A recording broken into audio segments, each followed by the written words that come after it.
Muy buenas tardes, auditorio de Radio Universidad, la radio cultural más importante del noroeste del país. Muchas gracias por sintonizar su programa Brechando con un servidor Antonio Quevedo Susunaga. Y bueno, pues nos da muchísimo gusto estar con ustedes lunes, miércoles y viernes, 6:30, 7 de la noche. Y bueno, pues aquí estamos muy contentos y con mucho gusto de tener aquí en la cabina al doctor Antonio Macías Villavicencio. Amigo, muchas gracias por estar aquí con nosotros. Gracias a ti, tocayo. Aquí estamos. La verdad es que hemos traído un tema muy interesante. Hablamos desde el momento en que se introdujo la marihuana aquí al continente americano, más o menos en las épocas de 1542 para acá, ¿no? Sí, así es, efectivamente. Un breve recordatorio, habíamos dicho que prácticamente había llegado con Colón porque las velas, la jarcería estaba hecho con cáñamo de Con la cáñamo, India, ¿no? Y después habíamos mencionado el nombre del labriego español que había traído la semilla y las técnicas de cultivo, que fue Pedro Cuadrado, ¿verdad? Pedro Cuadrado. Como el señor de Sebastián Ramírez había que había sido representante de la segunda audiencia, la había ya pues autorizado para que se sembrara ampliamente. Sí. Y después vienen pues los decretos con el primer virrey de la Nueva España, que fue don Antonio Mendoza y Pacheco, que también pues se autoriza plenamente con la mira, efectivamente, de seguir conquistando todos los territorios que se encontraran en América para disfrute del rey, ¿verdad? Claro. El rey Carlos V, que era de Alemania, y Carlos I de España, ¿no? Que estuvo hasta 1556. Después comentábamos o habíamos dicho, no lo recuerdo, pero que en su peregrinar los jesuitas la habían traído al noroeste. Aquí en la zona del noroeste. Y cobró carta de naturalidad prácticamente, pues aquí en Sinaloa, desde esas épocas, podemos decirlo, ¿verdad? Pero siempre bajo la premisa, pues, de que era para fabricar ropa, para fabricar mecates, cuerdas, el uso que se le fue dando de tipo ritual, de tipo mágico, de consumo, con carácter recreacional. Bueno, ese fue un añadido que ya habíamos comentado que lo habían traído los esclavos negros de África, ¿no? De África, y que estando ya aquí, como vinieron en carácter de esclavos y prácticamente los indígenas también eran esclavos en su convivencia, le transmitieron el uso ritual, ¿verdad? El uso curativo es muy importante, así es. Sí. La medicina ha estado muy ligada a todo lo que son las drogas. Claro, ¿No? sí. Es el fundamento prácticamente, ¿no? Así es, sí, es el fundamento de la medicina, tanto alópata como homeopática, ¿verdad? Homeopática, Todo ¿no? parte a partir de las plantas y de los animales, ¿verdad? Y bueno, esas tradiciones también habíamos dicho que se están perdiendo, la tradición de la arbolaria, ¿no? Sí, la herbolaria Herbolaria. ha entrado en una fase, podemos decir, sobre todo en la medicina homeopática, ahorita lo vemos pues, que los médicos homeópatas son muy solicitados, ¿verdad? Muy Muy solicitado. solicitados, resuelven problemas, y ellos pues trabajan esencialmente todo lo que son las plantas, ¿no? Mm.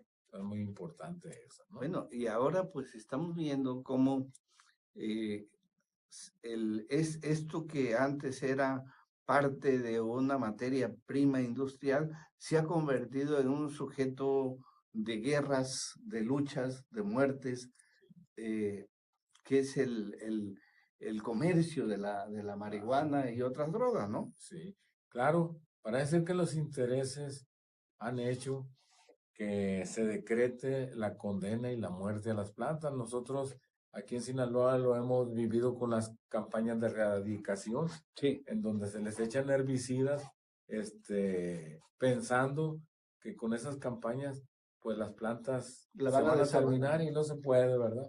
Es imposible eso, ¿no? A veces parece que retoñan más. Sí, entonces eso va a ser una política imposible, por eso ya lo hemos comentado, que el futuro de estas plantas que han sido combatidas, dijéramos, con tanto odio, no es más que el futuro en nuestra humanidad, su despenalización y finalmente su legalización, ¿verdad? Es lo que nos trajo aquí a conversar sobre este tema, ¿no? Fíjate, doctor, que hay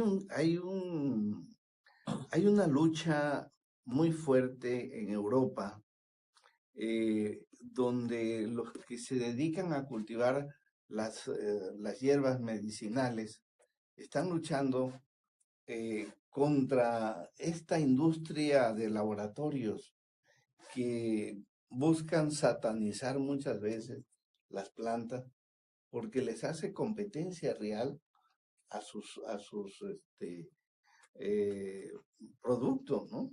Sí, claro. Eso se vive cotidianamente, ¿no? Donde quiera, en Europa, en América, en Asia, en África. Recuerda que el problema es que son mercados prácticamente cautivos, Son ¿no? mercados De mucho cautivos. dinero, Sí, de mucho dinero. Entonces ahí la competencia, pues obviamente que es por el dinero, ¿no? Es por el dinero. De tal manera que se explota tanto la planta natural, la planta natural, como las drogas que se llaman de diseño, ¿no? O sea, que son producidas en los laboratorios. sí. Entonces se vuelve en una competencia tremenda, ¿no? Por ganar esos mercados, ¿no? Eso es desde tiempos inmemoriales se ha hecho. También debemos decir que no es nada nuevo, ¿no? No, realmente creo que, bueno, pues desde que se descubrieron esas sustancias que han sido, pues, la salud de miles de millones de gente sin recursos. Fíjate que en China estaba observando yo un documental de que todavía hay una producción de plantas medicinales muy importante que se concentran en centros de distribución y que con eso están curando a la población.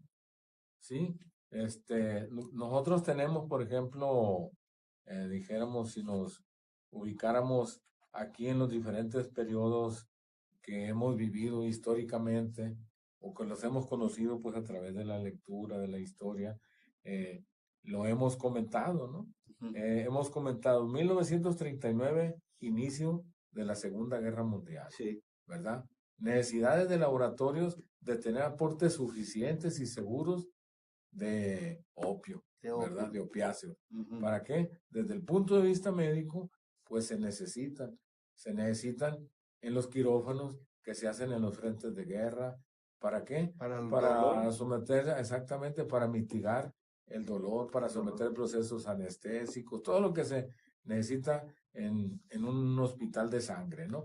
Entonces, decimos 1939-45, la Segunda Guerra Mundial. De manera que hay necesidad de abastecer de esa droga, principalmente que morfina y cocaína. Y cocaína. Entonces, que son los dos productos, digamos, líderes claro. en el mercado negro de las drogas, ¿no? Entonces, se abre una historia de permisión durante ese tiempo, podemos decirlo. No escrita, vamos a decirlo, porque no vamos a encontrar un documento donde se diga que a México se le permite sembrar, cultivar y transportar el opio.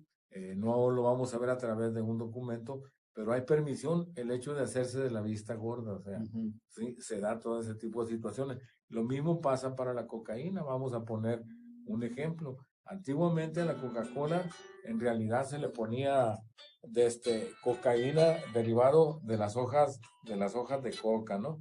Entonces, durante ese tiempo que se permitía que se importaran determinado número de toneladas para la compañía Coca-Cola, entonces llega un momento en que se prohíbe que se le ponga coca a la Coca-Cola y se le pone cafeína.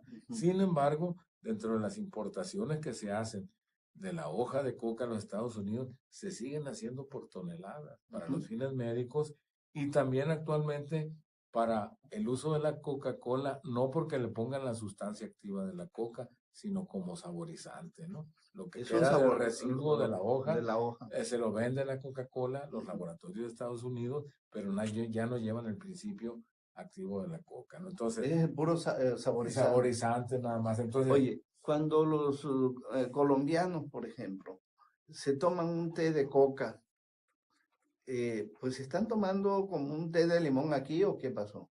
bueno, sobre eso yo no tengo mucha información. Lo que sí te puedo decir es que tradicionalmente en el Perú, de donde es originaria la coca, Ajá. entonces ahí los indígenas lo usaban como un elemento de analgésico para sus labores, Ujú. ¿sí? Para sus labores. Entonces, para ellos es normal hasta la fecha mascar la hoja de coca, De ¿no? coca. Así es. Quiere decir que al mascarla están produciendo ese elemento activo que tiene la Claro, coca. y les quita el cansancio, les Ajá. quita la fatiga, les permite seguir caminando. Y sabes que el Perú, pues, son distancias sobre el mar muy altas, 4 o 5 Ujú. mil metros.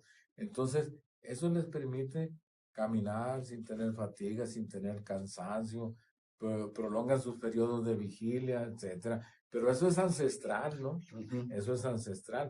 El problema es que cuando esas sustancias como la marihuana, la coca, y el opio se integran a nuestras sociedades, entonces adquieren el carácter de vicio por la regulación que hace el Estado sobre ellos, Ujú. ¿verdad?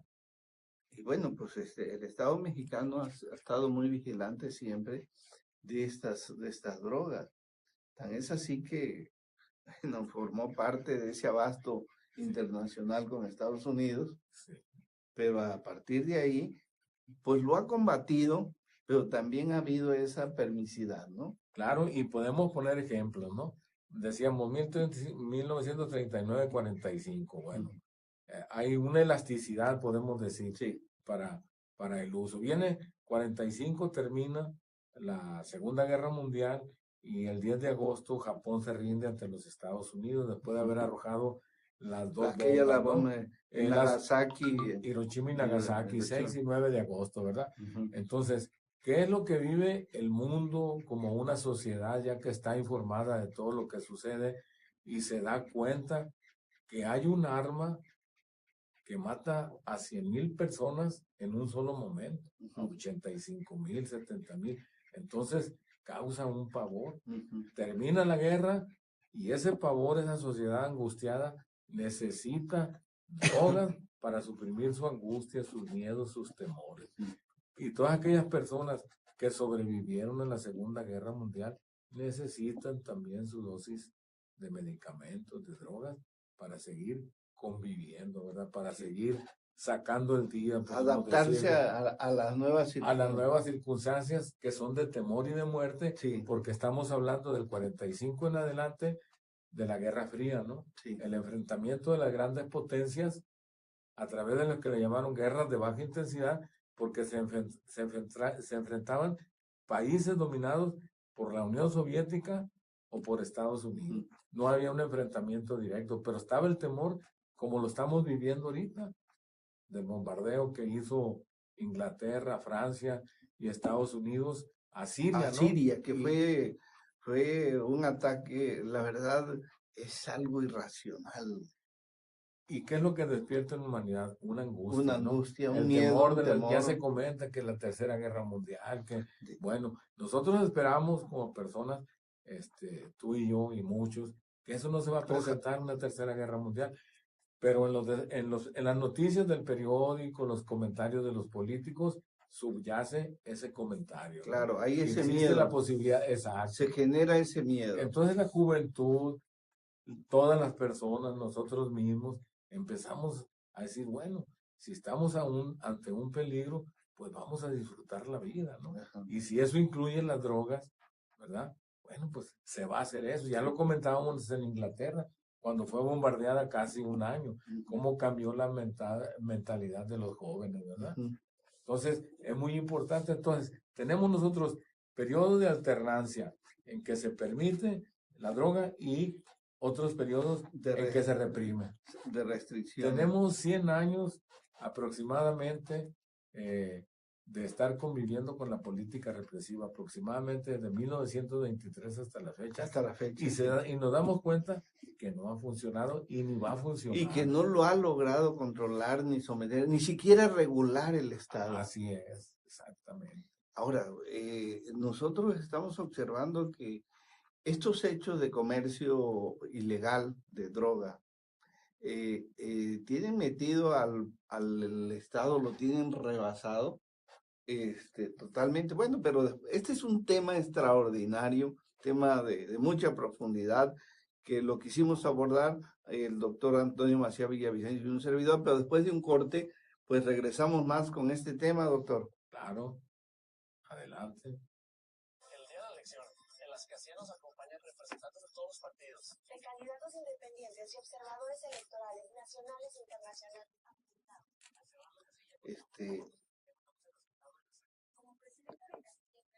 Fíjate que La guerra de Corea. la guerra de Corea. ¿No? Cada presidente ha tenido de los Estados Unidos tiene ciertas características, ¿no? Por ejemplo, eso le tocó a Eisenhower ponerle fin en el 53 a la guerra de Corea, ¿no? Que también fue sangrienta. Sangrienta porque, y luego dividió a Corea en dos partes, la mutiló. Y como Eisenhower era un tipo pacifista porque él había participado como comandante supremo en la Segunda Guerra Mundial, él le puso fin a esa guerra. Era finalmente una guerra absurda, ¿no? Claro, sí, hasta la fecha, ¿verdad? Como quedó dividido. El otro problema, la división de Alemania con el muro de Berlín. El muro de Berlín. ¿No? Que provocó muchos problemas de angustia, de miedo, de temor, muertes, porque había gente que se lo brincaba. Sí. Desde el 61 al 89, ¿no? En el 89 cae el muro de Berlín, ¿no? Una separación injusta, ¿no? Está plenamente establecido que los muros no detienen a la gente. No, eso no se tienen que caer. El de Berlín cayó. Y va a caer el que está construyendo Donald Trump. Yo creo que ese ni lo va a alcanzar ese. Porque con todo el problema que trae, no creo que se reelija ya. Gracias, muchas gracias por seguir sintonizando su programa Brechando con un servidor Antonio Quevedo Zozunaga, y estamos aquí en la cabina pues con el doctor Antonio Macías Villavicencio. Él es un experto en este tema médico, un experto en asuntos de droga. Él tiene todo un gran ensayo que yo creo que si lo hubieras publicado fue el 97, güey. Bueno, el 95, 97. 95, 97, pues ahorita fuera el cordón de guía para muchas obras. ¿Por qué? Porque en aquel entonces ya el doctor Macías Villavicencio hablaba de la necesidad de la legalización de las drogas. Sí, así es. Y siguiendo el camino histórico que hemos ido trazando, por ejemplo, en el caso de los presidentes de los Estados Unidos, que tuvimos aquella gran figura que fue Franklin Delano Roosevelt, que levantó a su país de la crisis del 1929, una hazaña para ese tiempo. 1929 fue la Gran Depresión en Estados Unidos. Fue cuando se tuvieron que deshacer de casi todos sus bienes, muchos norteamericanos. Claro, sí, fue el gran crack que se menciona, la gran caída. La gran caída.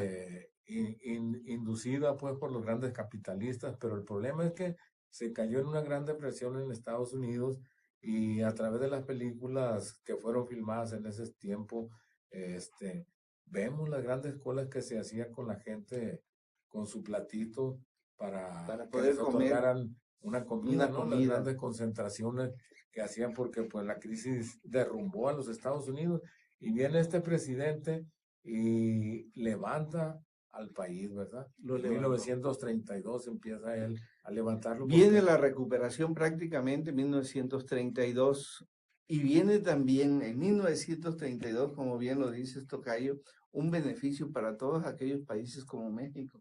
Sí, en esa época, recordemos que es el primer periodo de Roosevelt, ¿verdad? 32-36. Él se religió creo que 4 veces.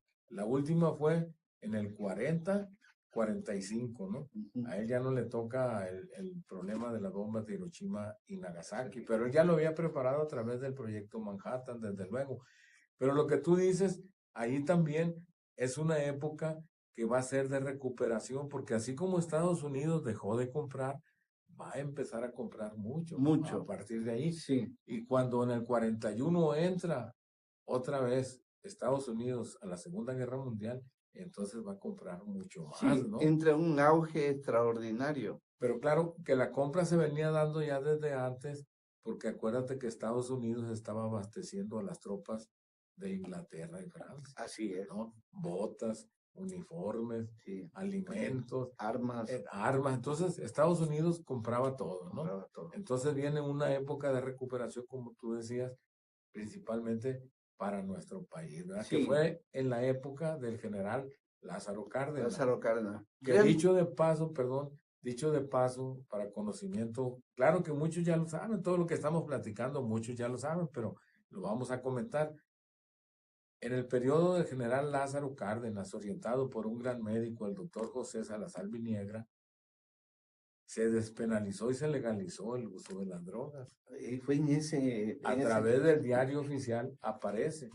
Desgraciadamente no se pudo sostener más de 6 meses por la presión que ejerció Estados Unidos a través de las compañías de los laboratorios médicos. No le surtió medicamentos a México hasta que no retirara ese, sí. Entonces, ese decreto. Ese decreto de legalización de las drogas. Entonces, el general Lázaro Cárdenas pues tenía una visión a futuro privilegiada, podemos decirlo, ¿no? Muy de vanguardia, ¿verdad? Muy de vanguardia, porque autorizó eso, que un médico como política de combate a la droga le dijo, ¿sabes? Aquí no hay que hacer más. Bueno, es que legalizar. López Obrador no está equivocado. Lázaro Cárdenas fue el mejor presidente que hemos tenido hasta la fecha. Hasta la fecha, sí. Sí, dentro de lo que él dice, las personas que lo guían, Morelos, Hidalgo, Juárez, y no me recuerdo cuál es otro, Madero.